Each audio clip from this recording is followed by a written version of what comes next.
بسم اللہ الرحمن الرحیم۔ گمنام ہیرو کے معزز ناظرین السلام علیکم۔ دوستو لائک ضرور کر دیا کریں، شکریہ۔ آئیے چلتے ہیں کہانی کی طرف۔ میں نے اس کے گیلے بال نرمی سے اپنی مٹھی میں لیے اور اس کے وجود کی حلاوت و حرارت لبوں کے راستے میرے پورے وجود میں سکون کی ایک لہر کی طرح سرایت کر گئی۔ آج کی رات ہم دہلی کے بڑے ہوٹل میں ہیں اور اسے بڑے لوگوں کی طرح گزاریں گے۔ میں اسے دھمکی دیتا ہوا باتھ روم میں گھس گیا۔ امرتسر سے دہلی تک ٹرین کا سفر خاصا طویل تھا۔ بھارت کے عام شہری اپنی سپر فاسٹ ٹرینوں کی رفتار اور سہولتوں پر فخر کرتے ہیں، مگر سفر پھر سفر ہی ہوتا ہے۔ ٹرین کی بوگی میں راستے کی دھول اور گرد و غبار نہ ہونے کے باوجود اس سفر کی تکان اپنی جگہ پر تھی، جو ٹھنڈے پانی تیز دھاروں میں غسل کیے بغیر پیچھا نہیں چھوڑ سکتی تھی۔ غزالہ کے بھیگے ہوئے چہرے اور بالوں کے قریبی مشاہدے کے بعد میری غسل کرنے کی خواہش شدید تر ہو چکی تھی۔ میں نے باتھ روم کا دروازہ بلٹ کرتے ہی کپڑوں کے بوجھ سے چھٹکارا حاصل کیا اور پوری رفتار سے شاور کھول دیا۔ غزالہ بہت سمجھدار اور سگڑ بیوی تھی۔ میرے نہانے تک وہ میرے لیے کپڑوں کا ایک آرام دہ جوڑا تیار کر چکی تھی، جو کرتے اور پجامے پر مشتمل تھا۔ اس سفر کے لیے میں نے خاص طور پر ایسے دو جوڑوں کا اہتمام کیا ہوا تھا۔ میں نے نہ جانے کس سے سنا تھا کہ پنجاب کے بعض علاقوں کے سوا پورے بھارت میں مرد شلوار استعمال نہیں کرتے، وہ پہناوا صرف عورتوں کے لیے مخصوص تھا۔ ہم تینوں غیر قانونی طور پر سرحد عبور کر کے پاکستانی سرزمین سے بنگو کے ساتھ امرتسر پہنچے تھے، مگر ہمارے پاس باضابطہ پاکستانی پاسپورٹ موجود تھے، جن پر بھارت کے وہ خاص ویزے بھی لگے ہوئے تھے جن کے تحت ہم بھارت کے 4 شہروں میں قیام کر سکتے تھے۔ ہمیں ان شہروں میں اپنی آمد اور روانگی کا پولیس میں اندراج کرانے کی کوئی حاجت نہیں تھی۔ ان سفری دستاویزات کے ہوتے ہوئے ہم اپنی پاکستانی شناخت کو نہیں چھپا سکتے تھے۔ دہلی کے ہوٹل میں کمرہ لیتے ہوئے بھی ہم نے اپنے پاسپورٹ متعلقہ کلرک کو دکھائے تھے۔ اس کے باوجود میری ہر شعوری کوشش تھی کہ بھارت میں قیام کے دوران میں ایسا لباس اور رہن سہن اختیار کیا جائے کہ عام لوگ پہلی ہی نظر میں ہماری قومیت کا اندازہ نہ لگا سکیں۔ سامان دستی اور مختصر سا تھا، مگر میں نے اس میں شب خوابی کے لیے کرتے پجامے کی شمولیت کا دھیان رکھا تھا۔ کپڑے ایسے تھے کہ میں انہیں باہر آمد و رفت کے لیے بھی بلا تکلف استعمال کر سکتا تھا۔ ہمیں ہوٹل میں آئے خاصی دیر ہو چکی ہے۔ میرے نہا کر نکلنے پر غزالہ نے مسکراتے ہوئے اپنا خیال ظاہر کیا۔ اب ویرا کے صبر کا پیمانہ لبریز ہو رہا ہوگا۔ وہ کمرے میں بیٹھی ہم دونوں پر دانت پیس رہی ہوگی۔ ہمیں اس کا اور اسے ہمارا خیال رکھنا تھا۔ یہ اس کی غلطی تھی کہ وہ اسٹیشن کی بھیڑ میں پیچھے رہ گئی۔ ہمارے ساتھ ہوٹل پہنچتی تو اسے بھی ہمارے کمرے کا نمبر معلوم ہو جاتا۔ اس کی بے خبری میں ہمارا کوئی قصور نہیں ہے، میں نے جواب دیا۔ وہ دیر سے ضرور پہنچی، مگر اس نے دیکھ لیا تھا کہ میں لابی میں اس کی آمد کی منتظر تھی۔ ٹھیک ہے، وقت ملے گا تو نیچے لابی میں رکھے ہوئے انٹرکام سے اس سے بات کر لوں گا۔ میں نے ڈریسنگ ٹیبل کے سامنے اپنے بال سنوارتے ہوئے کہا۔ 1-2 دنوں تک کمروں سے باہمی رابطہ مناسب نہیں رہے گا۔ دروازے پر دستک ہوئی اور غزالہ کی بلند آہنگ کامن پر ہوٹل کے روم سروس کی ایک ساری پوش ویٹرس کھانے والی ٹرالی سمیت ہمارے کمرے میں داخل ہو گئی۔ میرے متصورانہ نگاہیں بے اختیار غزالہ کے چہرے کی طرف اٹھ گئیں۔ بھوک لگ رہی تھی، میں نے آرڈر دے دیا۔ غزالہ نے وضاحت کی اور تورا دار ویٹرس کے ساتھ میز لگانے میں مصروف ہو گئی۔ میری کیفیت غزالہ سے مختلف نہیں تھی۔ نہاتے ہوئے بھی میرے پیٹ میں چوہے دوڑتے ہوئے محسوس ہو رہے تھے، مگر میرے ذہن میں ہوٹل کا کھانا کھانے کا کوئی خیال نہیں تھا۔ مجھے امید تھی کہ اتنی رات کے بھی کناٹ پیلس میں ایشیائی خورد و نوش کی دکانیں کھلی ہوئی ہوں گی۔ ہم دہلی میں تازہ اور کھلی ہوا میں وہاں کے ماحول سے لطف اندوز ہونے کے ساتھ ساتھ کہیں شکم پوری بھی کر لیں گے۔ غزالہ پر شاید تکان کا غلبہ تھا۔ اسے تفریح کے بجائے آسان اور سیدھا راستہ سوجا اور وہ اس پر عمل کر گزری۔ کھانے کے دوران میں گفتگو جاری رہی۔ غزالہ کا رویہ کبھی کبھی میرے لیے ناقابل فہم سا ہو جاتا تھا۔ وہ ویرا کی بعض حرکتوں سے نالاں رہتی تھی، مگر کبھی کبھی اس کے لیے ضرورت سے زیادہ فکر مند نظر آنے لگتی تھی۔ بات ویرا سے شروع ہو کر پھیکے کھانے کے ذائقے کی طرف گھوم گئی۔ غزالہ نے 2 مختلف ڈشیں منگوائی تھیں اور دونوں میں دلی کا مشہور چٹخارا مفقود تھا۔ خاص طور پر کوفتوں میں سارے مسالے موجود تھے مگر ان کی مقدار نہ ہونے کے برابر تھی۔ مرچ مسالوں کی اس احتیاطی کمی کا سبب جلد واضح ہو گیا۔ بھارت میں تاریخی اور سیاحتی مقامات کی کمی نہیں تھی۔ 3000 سال سے زائد قدیم اس ملک میں سیاحوں کے لیے بڑی کشش تھی۔ ہر بھارتی حکومت بھی زر مبادلہ کی خطیر آمدنی کے لیے اس شعبے کی بھرپور تشہیر کرتی رہی تھی۔ یوں بھارت میں ہر سال یورپی سیاحوں کی ایک بڑی تعداد آتی تھی۔ ان کے لیے دہلی اور اس کے قرب و جوار میں بہت کچھ بکھرا ہوا تھا۔ پرانا قلعہ، لودھی گارڈن، قطب مینار، لال قلعہ، جامع مسجد، چاندنی چوک، راج گھاٹ سے آگرہ کے تاج محل تک سب ہی قابل دید مقامات تھے۔ بڑی تعداد میں آنے والے گوروں کے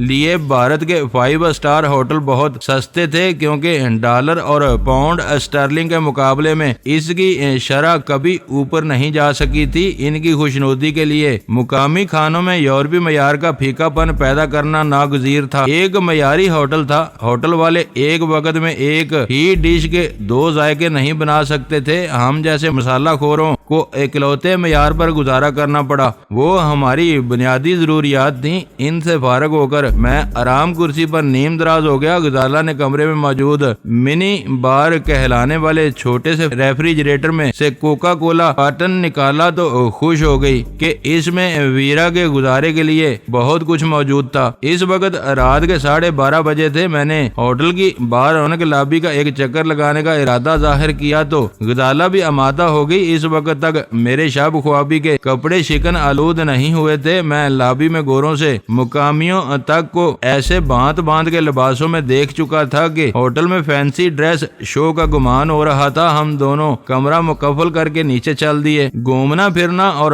زندگی کی تمام تر رعنائیوں سے لطف اندوز ہونا سیاحت کا بنیادی اصول ہے۔ ہوٹل کی بھری ہوئی لابی میں سب اسی اصول پر کاربند تھے۔ خوبصورت اور رنگا رنگ جسموں سے پھوٹتی ہوئی مسحور کن خوشبو، نکرئی کہکہوں اور دبی آوازوں کی ملی جلی گونج سے وہاں ایک عجیب سا سما بندھا ہوا تھا۔ ہوٹل کے کسی حصے سے موسیقی کی ہلکی لہریں ہوا کے دوش پر تیر رہی تھیں۔ یہ اندازہ ہی نہیں ہو رہا تھا کہ رات اتنی گزر چکی تھی۔ بھارت ایک غیر مذہبی ریاست ہونے کا دعوے دار ہے۔ وہاں سرکاری سطح پر کھل کر ہندو اکثریتی کی پشت پناہی کی جاتی ہے۔ مسلمان، سکھ اور عیسائی اقلیتیں کبھی بھی ان کے عتاب سے محفوظ نہیں رہیں۔ بابری مسجد کو شہید کر دیا گیا۔ تاریخ سے انحراف کر کے قطب مینار کے سائے میں مسجد قوت الاسلام میں پوجا کی سرتوڑ کوششیں جاری ہیں۔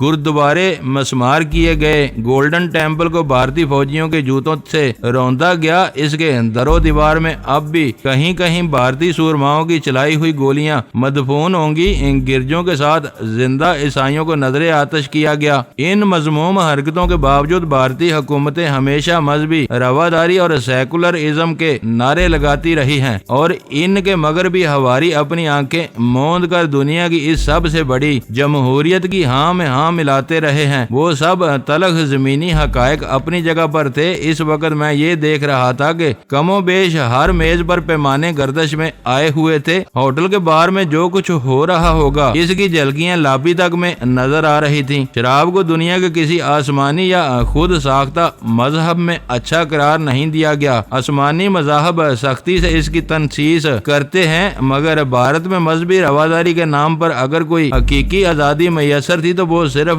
شراب پینے کی آزادی تھی۔ اس سے آگے رواداری کے دروازے بند تھے۔ جو چاہو اور جتنی چاہو پیو۔ پاکستان کے برعکس بھارت میں کھلی اجازت ہے۔ کسی ایک آدھ صوبے میں مقامی پابندی ہو تو ہو۔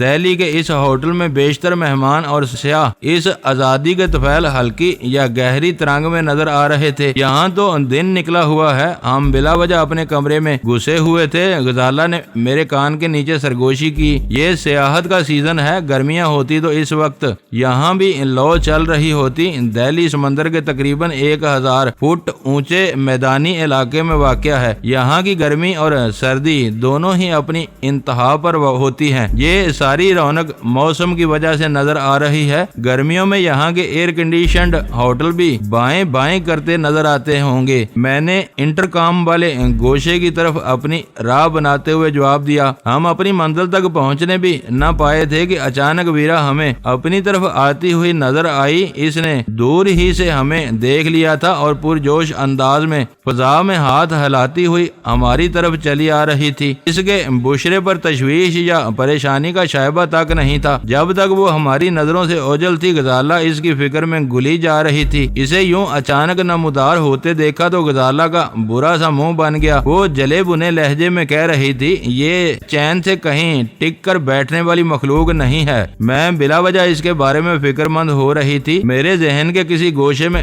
ویرا سے ایسے اچانک ٹکراؤ کا اندیشہ موجود تھا۔ مجھے اس کے نظر آنے پر حیرت نہیں ہوئی، مگر اس کے چہرے کے تاثرات جب مجھے پریشان کر دیا۔ وہ ہوٹل کے اندرونی حصے کی طرف سے آ رہی تھی، جہاں بار، ریستوران اور کیفے واقع تھا۔ اس کا گورا چٹا اور دل آویز چہرہ تمتمایا ہوا تھا۔ اس کی آنکھوں میں تیرتے ہوئے خمار کے گہرے سرخ ڈورے اس غیر معمولی تمتماہٹ کے سبب کی نشاندہی کر رہے تھے۔ شاید وہ اپنے کمرے میں زیادہ دیر تک نہیں ٹکی تھی۔ کمرے کے منی بار میں موجود مشروبات کو اپنی ضروریات کے لیے ناکافی سمجھتے ہوئے ہوٹل کے بار میں جا گھسی تھی۔ یقین سے نہیں کہا جا سکتا تھا کہ وہ بار سے شکم سیر ہو کر باہر نکلی تھی اور ہم اتفاقاً اسے نظر آ گئے، یا پھر نشے کی رو میں ہی اسے ہماری تلاش کا دھیان آ گیا تھا۔ اس کی کیفیت کو سمجھتے ہوئے میری روح فنا ہو گئی۔ نشے کی جھونک میں وہ والہانہ انداز میں دور ہی سے ڈینی کا نعرہ بلند کر دیتی تو بہت سے لوگ چونک کر ہماری اور اس کی طرف متوجہ ہو سکتے تھے۔ میں نے اسے ایسی کسی حرکت سے باز رکھنے کے لیے اضطراری انداز میں جواباً اپنا ہاتھ لہرایا اور اسے گردن سے اپنی طرف آنے کا اشارہ کرتا ہوا ایسی سمت میں ہو لیا جہاں رونق کے باوجود تخلیے کی کچھ نہ کچھ گنجائش موجود تھی۔ بڑے بڑے گہرے سبز پتوں والے پودوں کے گملوں کے درمیان ویرا ہمارے پاس پہنچ گئی۔ ہائے ڈارلنگ، تم دونوں کہاں غائب ہو؟ اس نے ہمارے قریب آتے ہی والہانہ لہجے میں کہا۔ اس کے سانسوں سے اعلیٰ درجے کی اسکاچ کی تیز بو آ رہی تھی۔ نشے میں ہونے کے باوجود اس کا دماغ پوری طرح کام کر رہا تھا۔ اس نے ہم دونوں میں سے کسی کا نام لینے کی حماقت نہیں کی۔ وہ سلیس اور شستہ اردو کے بجائے خالص امریکی لب و لہجے میں انگریزی بول رہی تھی۔ اس نے اپنے دانے سے الکوہل میں رچا ہوا ایک گہرا سانس خارج کر کے اپنی بات جاری رکھی۔ تم دونوں کے فراق میں کافی دیر سے کسی کٹی ہوئی آوارہ پتنگ کی طرح پورے ہوٹل میں چکراتی پھر رہی ہوں۔ تم نشے میں ہو، اپنے کمرے میں جاؤ۔ میں نے اسے گھورتے ہوئے نیچی آواز میں مگر سخت لہجے میں حکم دیا۔ میں انٹرکام پر تم سے بات کروں گا۔ یہاں رکی رہی تو تم تھوڑی دیر میں واقعی چکرانا شروع کر دو گی اور تماشا بن جاؤ گی۔ اوکے۔ اس نے اپنے داہنے ہاتھ کی پانچوں انگلیاں ملا کر انہیں اپنے گلابی ہونٹوں سے چوما اور وہ ہاتھ فضا میں میری طرف اچھال دیا۔ تم کہتے ہو تو واپس چلی جاتی ہوں، ورنہ تمہیں معلوم ہونا چاہیے کہ میں الکوہل کی مچھلی ہوں۔ اس نے ہم میں سے کسی کے جواب کا انتظار نہیں کیا اور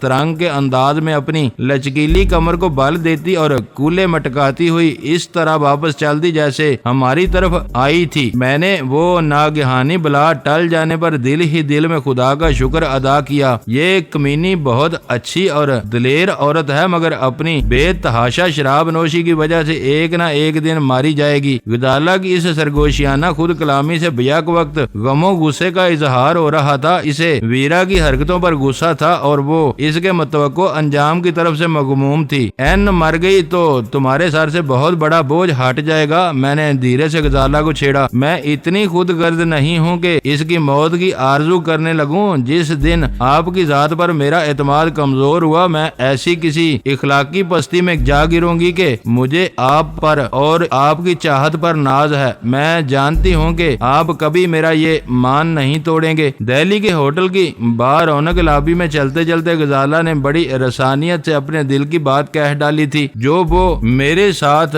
برسوں کی خلوت میں بھی اپنی زبان پر نہیں لا سکی تھی۔ میرے وجود میں بیک وقت سینکڑوں ننھی ننھی سی سوئیاں چبھنے لگیں جو تیزی سے اور بار بار اپنا مقام تبدیل کر رہی تھی۔ غزالہ کو مجھ پر اور میری چاہت پر بڑا مان تھا۔ یہ بات درست تھی کہ میں اسے ٹوٹ کر دل و جان سے چاہتا تھا، مگر میرے دل میں چور تھا، میرا دامن داغدار تھا۔ اس سے بے پناہ محبت ہونے کے باوجود میں ویرا کے چنگل میں پھنستا رہا تھا۔ شاید یہ مردانہ سرشست کا قصور تھا کہ وہ عورت سے سچی وفا کا خواہاں رہتا ہے، مگر خود چوری چھپے ہرجائی پان کے کھیل کھیلتا رہتا ہے۔ مردوں سے مغلوب معاشروں میں طوائف کا وجود ابتدا سے ہی نظر آتا ہے وہ ہمیشہ اور ہی دور میں عمرا اور شرفا کی منظور نظر رہی۔ بیویاں سب جانتی اور سمجھتی ہیں کہ بالا خانوں میں یا کال گرلز کے گھر جانے والے شوہر کن دندوں میں ملوث ہوتے ہیں، مگر خاموش رہتی ہیں۔ عورت ابتدائے تاریخ سے مرد کا یہ ظلم شاید صرف اس لیے سہتی آ رہی ہے کہ اسے مرد کی سرشست یا فطرت ثانیہ سمجھتی ہے۔ عورتوں نے اس زیادتی سے دل برداشتہ ہو کر کبھی ایسے بازاروں کا تصور نہیں کیا جہاں بنی سنوری عورتوں اور لڑکیوں کے بجائے بانکے اور سجیلے مرد بازار میں آنے والیوں سے اپنے جسموں کا سودا کرتے ہوں۔ میرے دماغ میں ایک آندھی سی چل پڑی تھی۔ میرے اپنے وجود میں چھپی ہوئی کوئی نادیدہ قوت مجھے پرزور ملامت کر رہی تھی کہ میں غزالہ جیسی معصوم، پاک باز اور وفا شعار بیوی کے ساتھ دغا کرتا رہا ہوں، مگر میرا ذہن اس ملامت سے بچنے کے لیے بہت سی تعویلیں بھی گاڑ رہا تھا۔ اس کشمکش میں میری کسی کوشش کا دخل نہیں تھا، وہ خود احتسابی کا ایک خودکار عمل تھا جو ہر باز امیر شخص کے دل و دماغ میں ہر وقت جاری رہتا ہے، مگر بیشتر لوگ محض مادی کامیابیوں اور اپنی انا کی تسکین کے لیے اپنے سانسوں کی لڑی سے جڑے ہوئے کمپیوٹر کے اس حسابی عمل کو ڈٹائی سے نظر انداز کر دیتے ہیں۔ سچ اور جھوٹ کا، صحیح اور غلط کو ناپنے کا پیمانہ ہر انسان کے اپنے وجود کے کسی نہاں خانے میں پیدائشی طور پر پوشیدہ ہوتا ہے، مگر عورت کی ہوس، پیسے کی طمع اور زمین کے لالچ میں اس پیمانے سے رجوع کرنے والوں کی تعداد روز بے روز گھٹتی جا رہی ہے۔ اس لمحے مجھے خوشی کا ایک موہوم سا احساس بھی ہوا۔ میں کوئی مکمل انسان نہیں تھا، اپنے گرد و پیش میں سانس لیتے ہوئے دوسرے لاکھوں انسانوں کی طرح بہت سی خرابیوں اور خامیوں کا مجموعہ تھا۔ میرا شمار ان لوگوں میں تھا جنہوں نے پاکستان کی سرزمین پر ہیروئن جیسے ہولناک نشے کو متعارف کرانے اور پھر پھیلانے کے لیے موت کے سفاک سوداگروں سے اپنی مجبوریوں کا سودا کر لیا۔ میں نے بازار میں روایتی منشیات کا مصنوعی قحط پھیلا کر ہیروئن کی متبادل پوڑیاں مفت تقسیم کی، پھر ان کے دام مقرر کیے اور یوں اس گنونے کاروبار کے فروغ میں ایک ناقابل معافی کردار ادا کیا، لیکن وہ سب میری بے خبری کی کہانیاں تھی۔ جب تک میں ہیروئن کی بلا خیزی، مہلک گرفت اور تباہ کاری سے بے خبر تھا، میں اس بھٹی کا ایندھن بنا رہا، لیکن جب مجھ پر ہیروئن کے بھیانک اسرار کھلنے شروع ہوئے اور میں نے اس نشے کے ماروں کا عبرتناک انجام اپنی آنکھوں سے دیکھا تو میں بہت تیزی کے ساتھ اس جن سے متنفر ہوتا چلا گیا۔ رفتہ رفتہ میری یہ خود آگاہی اتنی بڑی کہ میں اپنی جان پر کھیل کر شی جیسی منظم اور بے رحم تنظیم سے بغاوت کر بیٹھا۔ میں نے انسانی سرشست کے عین مطابق غلطیاں، بلکہ بھیانک غلطیاں کی تھیں، مگر حقیقت کا ادراک ہونے پر ان سے تائب ہوتا چلا گیا تھا۔ میں نے موت کی سوداگری سے قطع تعلق ہی نہیں کیا تھا، بلکہ اس کے انسداد کو اپنی زندگی کا مشن بنا لیا تھا۔ میرے دل کے کسی گوشے میں امید کا ایک دیا ٹمٹماتا رہتا تھا کہ شاید میری ان کوششوں سے میری تاریک ماضی کا کچھ ازالہ ہو سکے۔ یہی کچھ معاملہ ویرا اور غزالہ کے ساتھ تھا۔ ویرا کے ساتھ میری دوستی بہت پرانی تھی، وہ بے مہار دوستی تھی جس میں آزادی کی کوئی حد نہیں تھی۔ ویرا نے میرے اور میرے مشن کے لیے اپنے باپ جمی لائٹ اس کی بنائی ہوئی شی اور امریکی معاشرے تک کو خیر بات کہہ دیا تھا۔ ویرا کے اس انتہا پسندانہ رویے کی وجہ سے میرے اور اس کے درمیان ہر فاصلہ مٹ کر رہ گیا تھا۔ جب تک میں نے مکاؤ کے ڈان کے دباؤ میں آ کر غزالہ سے شادی نہیں کی تھی، میں ویرا کی خوشی اور خوشنودی کے لیے اس کی ہر فرمائش پر اپنا سر تسلیم خم کرتا رہا۔ سچ تو یہ ہے کہ ابتدائی دنوں میں شی کی پر اسرار بلیک کوئین کو مسخر کرنا میرا بھی ایک خواب تھا، اور جب ویرا کسی پکے ہوئے پھل کی طرح میری جولی میں آ گری تو میری خوشی کا کوئی ٹھکانہ نہیں رہا۔ وقت کے ساتھ ساتھ میرا اور ویرا کا تعلق گہرا ہوتا چلا گیا۔ غزالہ میری شریک یاد بن گئی، لیکن ویرا کا میری زندگی میں عمل دخل ختم نہ ہو سکا۔ میں ہوٹل کی لابی میں راستہ طے کرتے ہوئے نہ جانے اور کیا کچھ سوچتا رہتا کہ غزالہ کی آواز نے مجھے چونکا دیا۔ آپ کیا سوچ رہے ہیں؟ بار بار لوگوں سے ٹکرا رہے ہیں، کوئی گلے پڑ گئی تو ہنگامہ کھڑا ہو جائے گا۔ اس کی سرگوشیانہ تادیب پر میں ہڑبڑا کر سنبھل گیا۔ قریب ہی دیوار گیر شیلف پر دھندلے شیشے کی رکاوٹوں کے درمیان متعدد انٹرکام رکھے ہوئے تھے۔ میرا اندازہ تھا کہ ویرا اتنی دیر میں اپنے کمرے میں پہنچ چکی ہوگی۔ تم نیچے کیا کرتی پھر رہی تھی؟ انٹرکام پر رابطہ ہوتے ہی میں نے خشک لہجے میں سوال کیا۔ تمہاری تلاش تھی، کمرے میں بیٹھے بیٹھے وحشت ہونے لگی تھی، تم کس کمرے میں ٹھہرے ہوئے ہو؟ اس نے میرے لہجے کو یکسر نظر انداز کر دیا۔ میں انٹرکام پر زیادہ بات کرنے کا خطرہ مول نہیں لے سکتا تھا۔ میں نے اسے اپنے کمرے کا نمبر بتانے کے بعد انتظار کی ہدایت کی اور کہا، کسی انتہائی ناگزیر مجبوری کے بغیر تم نے ہمیں فون کیا تو ہم خاموشی سے اپنا ٹھکانہ بدل لیں گے۔ یہ نہ بھولو کہ تمہیں ہم سے دور اور الگ تھلگ رہنا ہے۔ تم بے فکر رہو، مجھے اپنا وعدہ یاد ہے۔ اس کی سرور میں ڈوبی ہوئی بے پروایانہ آواز ابری۔ مجھے صرف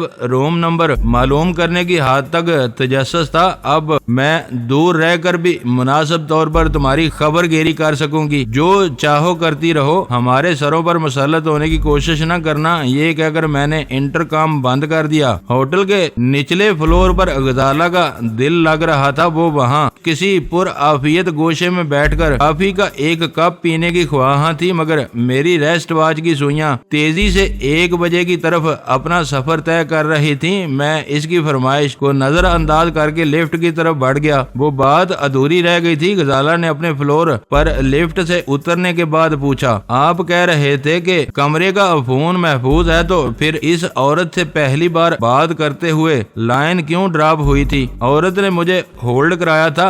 گریٹ ڈین نے ایکسٹینشن اٹھائی تھی۔ دوسری طرف بیک وقت 2 لائنیں استعمال کرنے کی کوشش کی گئی تھی۔ اس وجہ سے CSD نے اپنا کام دکھا دیا۔ ہوٹل والوں کی طرف سے میری کال میں کوئی مداخلت نہیں کی گئی تھی۔ خدا کا شکر ہے کہ یہ اندیشہ بھی دور ہو گیا، ورنہ آپ کو بار بار کمرے سے نیچے دوڑ لگانی پڑتی۔ غزالہ ایک گہرا سانس لے کر بولی، میں تو یہ سوچ رہی تھی کہ ہوٹل ہی ہمارے قیام کے لیے مخدوش ہے۔ ان لوگوں نے آتے ہی ہم پر نظر رکھنی شروع کر دی۔ میں چابی کی مدد سے ہضمی قفل کھول کر کمرے میں داخل ہو گیا۔ 1 بجنے میں کچھ دیر باقی تھی۔ میں نے کسی حاجت کے بغیر محض اضطراری انداز میں سگریٹ سلگائی اور کرسی کھینچ کر فون والی سائڈ ٹیبل کے قریب بیٹھ گیا۔ جلال کے کسی آدمی سے رابطے کے انتظار میں میرے اعصاب پر عجیب سا تناؤ طاری ہوا تھا۔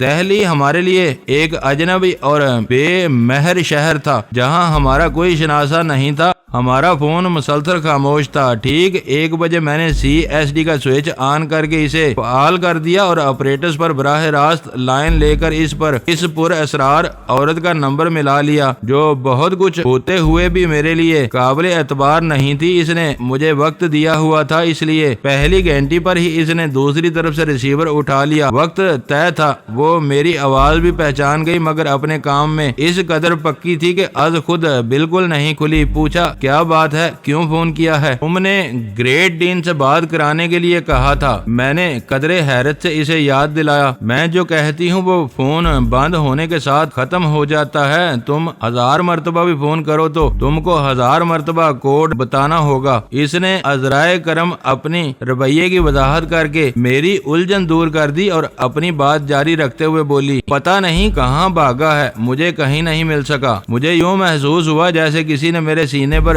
گونسا رسید کر دیا ہو۔ میں نے نیم مایوسی سے پوچھا، کپور تھلے کا رئیس اور ریڈ بل کہاں ہے؟ ہاں، ریڈ بل مل گیا تھا، لو اس سے بات کر لو۔ عورت کا جواب سن کر میری جان میں جان آئی اور میرے دل کی دھڑکنیں یک لخت تیز ہو گئیں۔ بھارت کی سرزمین پر انٹیلیجنس بیورو کے کسی سیکرٹ ایجنٹ سے میرا پہلا رابطہ ہونے والا تھا۔ چند ثانیوں کے سکوت کے بعد میرے کانوں میں ایک روکھی اور سنجیدہ مردانہ آواز گونجی، ہاں تم آ گئے ہو۔ تھوڑی دیر پہلے دہلی پہنچا ہوں اور تم سے ملنا چاہتا ہوں۔ تم نے سرلا کو بتایا تھا کہ تمہارا فون کسی مداخلت سے بند ہو جاتا ہے۔ یہ بات کہاں تک درست ہے؟ کام کی کوئی بات شروع کرنے سے پہلے ریڈ بل نامی وہ سیکرٹ ایجنٹ اپنا پورا اطمینان کر لینا چاہتا تھا۔ 100% محفوظ ہے۔ ہم دونوں کی گفتگو میں مداخلت کرتے ہی فون کی لائن خود بخود کٹ جائے گی۔ پہلی بار یہی ہوا تھا۔ کہیں تم CSD تو استعمال نہیں کر رہے؟ اس نے بے ساختہ